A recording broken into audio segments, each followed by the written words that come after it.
إن الحمد لله وحده والصلاة والسلام على من لا نبي بعده أما بعد أعوذ بالله من الشيطان الرجيم بسم الله الرحمن الرحيم يا أيها الذين آمنوا اتقوا الله حق تقاته ولا تموتن إلا وأنتم مسلمون يا أيها الذين آمنوا اتقوا الله وقولوا قولا سديدا يصلح لكم أعمالكم ويغفر لكم ذنوبكم ومن يطع الله ورسوله فقد فاز فوزا عظيما يا أيها الناس اتقوا ربكم الذي خلقكم من نفس واحدة وخلق منها زوجها وبث منهما رجالا كثيرا ونساء واتقوا الله الذي تساءلون به والأرحام إن الله كان عليكم رقيبا رب اشرح لي صدري ويسر لي أمري واحلل عقدة من لساني يفقه قولي ربنا يسر ولا تعسر وتمم بالخير أعوذ بالله من الشيطان الرجيم بسم الله الرحمن الرحيم ولا يحسبن الذين يبخلون بما آتاهم الله من فضله هو خيرا لهم بل هو شر لهم শ্রদ্ধেয় সম্মানিত আজকের এই সভার সভাপতি মহাশয় এবং আমার সামনে বসে থাকা ইসলাম দরদি ভাতৃবৃন্দ ও পর্দার আড়ালের মা ও বোনেরা, আজকে এই সুন্দর একটা মাহফিল যেটা বিগত কাল থেকে অনুষ্ঠিত হয়েছে, আজকে আমার এই সুন্দর মাহফিলের বক্তব্যের বিষয়বস্তু হলো দিন শিক্ষায় আমাদের মক্তব্য। বক্তব্য শুরু করার পূর্বে আমরা এখানে কেন এসেছি, কি কারণে আমরা এসেছি এবং আমরা যে এখানে এসেছি এতে আমাদের উপকারটা কি হবে এই সম্পর্কে দু একটি আয়াত পড়ে বক্তব্যের দিকে অগ্রসর হব।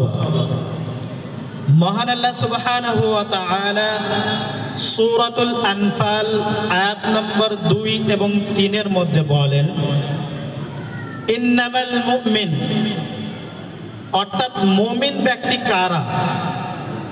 আমরা জানি যে কিয়ামতের দিনে জান্নাতে প্রবেশ করার জন্য যে সার্টিফিকেটটা দরকার সেটা হতে হবে আপনাকে মুমিন। লা ইয়াদখুলুল জান্নাতা হাত্তা তুমিন, যতক্ষণ পর্যন্ত আপনি মুমিন না হতে পারবেন ততক্ষণ পর্যন্ত জান্নাতে প্রবেশ করতে পারবেন না। তাহলে মুমিন হওয়ার জন্য শর্তটা কি বা মুমিন আপনি কখন হতে পারবেন, এর পরিপ্রেক্ষিতে আপনার করণীয়টা কি, এই সম্পর্কে দু একটি কথা বলেই বক্তব্যের দিকে রওনা হবে ইনশাআল্লাহ।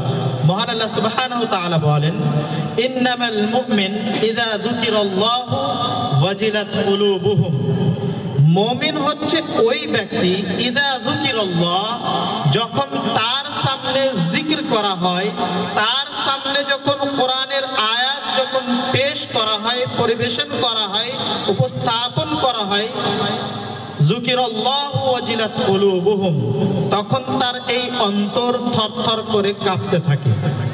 ইতিপূর্বে আল্লাহ সুবহানাহু ওয়া তাআলার নবীর উপরে যখনই কোরআনের কোনো আয়াত অবতীর্ণ হতো সেই আয়াত তিনি সাহাবাদেরকে ডাকতেন, মক্কার মানুষদেরকে ডাকতেন, মদিনার মানুষদেরকে ডেকে আয়াতগুলোকে শোনানো হতো। আবু জেহেল, আবু লাহাব, উতবা, শাইবা, রাবিয়া, যত সেই যুগের বড় বড় পণ্ডিত এবং বাদশা ছিল সকলকেই শোনানো হতো। কিন্তু সকলের কিন্তু অন্তর কাঁপতো না, সকলের ঈমান কিন্তু বৃদ্ধি পায়নি। যখন আয়াতগুলো পেশ করা হতো জাদাতুহুম ঈমানা, ওই সকল মানুষদের ঈমানের মধ্যে বৃদ্ধি আসতো যাদের অন্তর কাঁপতো। যারা এই আয়াতগুলোকে নিয়ে ভাবতো তাদের ঈমানের মধ্যে বৃদ্ধি আসতো। ওয়া আলা রাব্বিহিম ইয়াতাওয়াক্কালুন, আর তারপরে তারা কি করতো? দুনিয়ার সব কিছু জিনিস কেবলমাত্র এক আল্লাহর উপরে তারা ছেড়ে দিত, আল্লাহর উপরে ভরসা করত। আপনি ইসলামের ইতিহাস পড়ে দেখুন, যখনই কোনো সাহাবা, যখনও কোনো মানুষের উপরে কোরআনের আয়াত পড়া হয়েছে, আল্লাহর নবীর হাতে হাত রেখে বায়াত করেছে, তখনই তাদের জীবনের মধ্যে অনেক কষ্ট এসেছে আর তারা কেবলমাত্র আল্লাহর উপরে ভরসা করেছে। তাহলে জান্নাতে যাওয়া যে আপনি খুব সহজ মনে করছেন, ইমানদার হওয়াটা যে খুব সহজ মনে করছেন, এটা কখনোই সহজ হতে পারে না। আম হাসিবতুম আন তাদখুলুল জান্নাহ, তোমরা কি ভেবে নিয়েছো যে এমনি এমনি জান্নাতের মধ্যে প্রবেশ করে নেবে? আম হাসিবতুম আন তাদখুলুল জান্নাহ ওয়ালাম্মা ইয়াতিকুম মাসালুল লাযীনা খালাউ মিন ক্বাবলিকুম মাসাতুহুমুল বা'সা ওয়াদ-দাররা ওয়াজুলজিলু হাত্তা ইয়াকুলার রাসূল। আল্লাহর রাসূলের উপরে, সাহাবাদের উপরে, সালফে সালিহিনদের উপরে যেরকম ভাবে অত্যাচার এসেছিল, যেরকম ভাবে মক্কার মুশরিক এবং কাফিরদের অত্যাচার এসেছিল, সেই অত্যাচার, দুঃখ, কষ্ট যতদিন পর্যন্ত আপনার জীবনে না আসবে ততক্ষণ পর্যন্ত আপনি মনে করছেন যে ঈমানদার ব্যক্তি হয়ে যাবেন, মুমিন হয়ে যাবেন, এটা কখনোই সম্ভব নয়। তারপরে তিনি বলছেন আল্লাযীনা ইউকিমুনাস সালাহ, এবং যারা সালাত আদায় করবে, ওয়া মিম্মা রাযাকনাহুম ইউনফিকুন, এবং তাদেরকে যে রিজিক দেওয়া হয়েছে সেই রিজিক থেকে খরচা করবে, উলাইকা হুমুল মুমিনুনা হাক্কা, এরাই হচ্ছে সঠিক এবং সত্যিকারের মুমিন। এখানে আল্লাহ সুবহানাহু ওয়া তাআলা স্পষ্ট করে দিয়েছেন। তাহলে আয়াতের প্রথম দিকে আমরা কি জানলাম? যখন আল্লাহর আয়াত, কোরআনের আয়াত আপনার সামনে পেশ করা হবে আর আপনার অন্তর যদি কাঁপে, আর কাঁপার পর ঈমানের মধ্যে যদি বৃদ্ধি আসে, ঈমান যদি বাড়ে, এই বাড়তে বাড়তে আপনি সালাত আদায় করবেন, আপনার মধ্যে যত ধরনের কুকর্ম ছিল সেগুলো সব কিছু ছাড়তে আরম্ভ করবেন, তবেই গিয়ে আপনি প্রকৃতপক্ষে মুমিন হবেন। আচ্ছা বলুন তো, কাল থেকে আজ পর্যন্ত এখানে কিসের আলোচনা চলছে? সেই কোরআন এবং হাদিসেরই আলোচনা চলছে।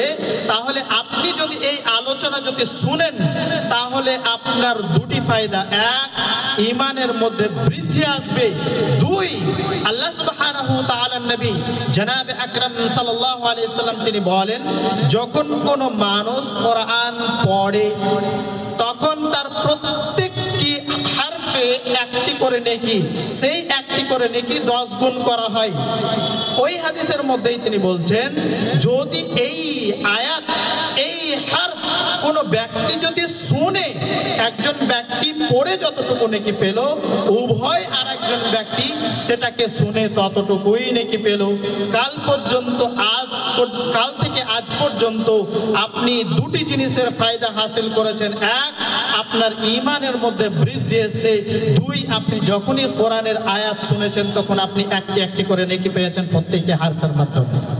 কিন্তু দুঃখের বিষয়, কালকে বাচ্চাদের যে বক্তব্যগুলো শুনছিলাম, সত্যি আমরা হয়তো মাদ্রাসায় পড়াশোনা করেছি, কিন্তু মাদ্রাসার লাইফে যখন আমরা ছোট্ট বাচ্চা ছিলাম তখনও হয়তো সেই বয়সে আমাদেরও কোনোদিন হিম্মত হয়নি, বা আমাদেরও কোনোদিন এইরকম অ্যাবিলিটির মধ্যে আমরা ছিলাম না যে এত সুন্দর আমরা বক্তব্য রেখেছি।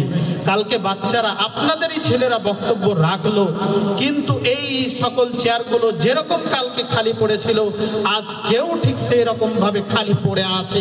এখান থেকে আপনি কি বোঝাতে চাইছেন? এখান থেকে আপনি নিজেকে নিজেকে অহংকারী বোঝাতে চাইছেন। মহান আল্লাহ সুবহানাহু ওয়া তাআলা সূরাতুল লুকমান আয়াত নম্বর 7 এর মধ্যে তিনি বলছেন, ওয়া ইযা তুতলা আলাইহি আয়াতুনা, ইতিপূর্বে আমি বললাম যখন আয়াত পরিবেশন করা হয় তখন ঈমানের মধ্যে বৃদ্ধি পায়। যদি বৃদ্ধি পায় আপনি মুসলমান, আপনি মুমিন। আর যদি বৃদ্ধি না পায় তার পরিপ্রেক্ষিতে আল্লাহ সুবহানাহু ওয়া তাআলা আয়াত বলছেন, ওয়া ইযা তুতলা আলাইহি আয়াতুনা, যখন আমার আয়াত তার সামনে যখন পরিবেশন করা হবে, ওয়াল্লা মুস্তাকবিরা, সে এমন ভাবে অহংকার করবে কাআল্লাম ইয়াসমাআহা, মনে হবে তার এই কান যেন কিছুই শুনেনি।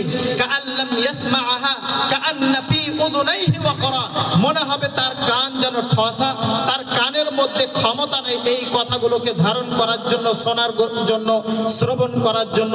সে এই রকম ভাবে অহংকার করবে। কাআল্লাম ইয়াসমাআহা কাআন্না ফি উযুনাইহি ওয়াকরা ফাবাশশিরহুম বিআযাবিন আলীম। আল্লাহ সুবহানাহু ওয়া তাআলা তাকে দর্দনাক কঠিন আযাবের মধ্যে তিনাকে নিযুক্ত করবেন, তাকে কঠিন আযাব দেওয়া হবে। তাহলে কাল থেকে আজ পর্যন্ত যেনারা এখনো পর্যন্ত এখানে আসেননি, যেনাদের ছেলেরা এখানে বক্তব্য দিয়েছেন, যেনাদের আওয়াজ কান পর্যন্ত, এই মাইকের আওয়াজ কান পর্যন্ত যাওয়া সত্ত্বেও যেনারা এত সুন্দর একটা মাহফিলে আসেননি, তেনারা এটাই নিজেকে সাব্যস্ত করতে চাইছেন যে আমি হলাম একজন অহংকারী ব্যক্তি। যাই হোক, তাহলে আমরা এর লাভ কি সেটাও বুঝতে পেরেছি এবং এর ক্ষতি কি সেটাও বুঝতে পারলাম। লাভ হলো এটাই যে আপনি নেকি পেয়েছেন, এবং লাভও হলো এটাই যে আপনি মুমিন হওয়ার জন্য অগ্রসর হয়েছেন। আর ক্ষতি হলো আপনার এটাই, যেনারা এখানে আসেননি, যে আপনি নিজেকে অহংকারী দাবি করেছেন। কেননা এটা মহান আল্লাহ সুবহানাহু ওয়া তাআলা তিনি এটাই বোঝাতে চাইছেন। যাই হোক, বক্তব্যের বিষয়বস্তু রেখেছি যে আমাদের শিক্ষার মাধ্যমে মক্তবের উদ্দেশ্যটা কি? এটা কি শুধু একটা ফর্মালিটিস পূরণ করা, যে প্রত্যেকটা মসজিদে এরকম ভাবে একটা